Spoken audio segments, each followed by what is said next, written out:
Aujourd'hui, je vais vous lire une nouvelle histoire. Le titre de l'histoire est Que la vie est belle.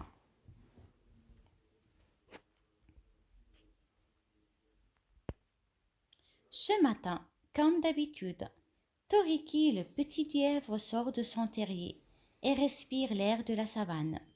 Puis, il croque quelques fruits délicieux dans un buisson et dit Ah, que la vie est belle! Toriki gamba de ci, de là, dans les hautes herbes y chantonne. Et hop, encore un saut. Au détour d'un chemin, il aperçoit Kuma, la grande girafe, s'assit dans son long cou vers le sommet d'un baobab. Gourmande, elle cueille les feuilles tendres. Elle s'écrie Comme je me régale! On dirait que tu vas embrasser le ciel. Toriki, le petit lièvre, pense qu'elle a de la chance. Elle est si grande. Kuma soupire. Tu voudras être grand. Eh bien, moi, je rêve d'être petite.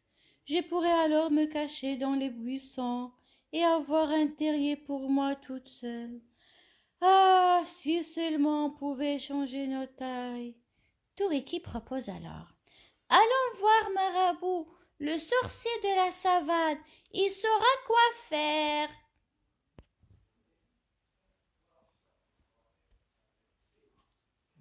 Et c'est ainsi que petit Toriki et grande Kuma s'en vont voir au Marabout, l'oiseau sorcier de la savane. L'une est grande et veut rapetisser, et l'autre est petit et veut grandir. Ensemble, la girafe et le lièvre s'exclament. Aide-nous, Marabout. L'oiseau sorcier de la savane répond. Pourquoi pas? Vous êtes prêts? À la une, à la deux, à la trois. Et hop, voici Kuma et Toriki transformés selon leur désir. Kuma est heureuse. Elle gambade dans les petits buissons. Et hop, encore un saut. Et hop, encore un fruit à croquer.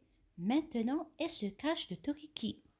Coucou, Toriki, vois-tu comme je suis bien cachée?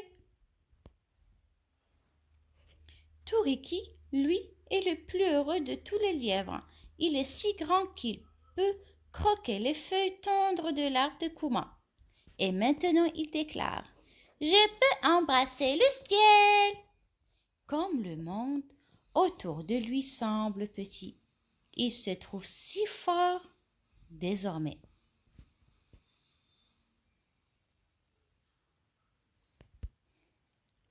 Mais soudain, Toriki entend une grosse voix. C'est Messire, lion qui passe par là et qui gronde. Miaou, un gros lièvre pour mon déjeuner. Catastrophe, il faut fuir vite. Mais ces grosses pattes de lièvre ne font que de petits sauts et pas question de se réfugier dans son terrier. Toriki s'écrie Au secours, je suis perdue. Non, car Kuma surgit devant Messire Lion. Elle demande As-tu déjà croqué une petite girafe dodue? Le lion n'en croit pas ses yeux. Une girafe minuscule? Miaou! Un apéritif, cela doit être délicieux. Il jette un œil sur le lièvre en déclarant Toi, je te mangerai plus tard. Et il se précipite vers la girafe. Petite, je vais te dévorer. Vite, celle-ci se glisse dans les buissons de la savane. Mais Lion la poursuit. Mais il s'empêtre dans les ronces. Kuma l'appelle caché derrière un arbre. Je suis là. Me trouveras-tu, Messire Lion? Arrrr!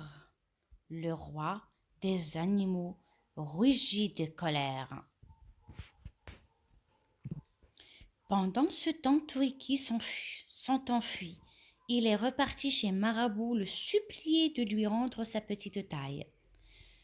Ce n'est pas si facile de changer de peau. De son côté, Kuma court jusqu'au terrier de Turiki pour se mettre à l'abri et elle s'y glisse. Mais bientôt la voici plongée dans l'obscurité la plus totale. Elle panique. J'ai peur. Il fait bien trop noir ici. Vivre sous terre, ce n'est pas vraiment pour moi. Affolée, Kuma ressort plus vite qu'elle n'est rentrée. Je dois retrouver ma véritable taille. Finalement, Kuma la girafe préfère cueillir les feuilles tendres des grands arbres. Au bout du chemin, Marabout apparaît en compagnie de Turiki. Il rend sa vraie taille à Kuma. La grande girafe le remercie, puis elle ajoute: Tu viens, Turiki? On va embrasser le ciel. Elle penche son long cou vers le sol. Turiki, le petit lièvre, grimpe sur son dos. La grande girafe et le petit lièvre tendent le cou vers le ciel et ensemble ils disent: Comme la vie est belle. Et voilà, mes chéris, la fin de notre histoire. J'espère qu'elle vous a plu. Je vous fais des gros bisous. Je vous aime. Au revoir. À bientôt.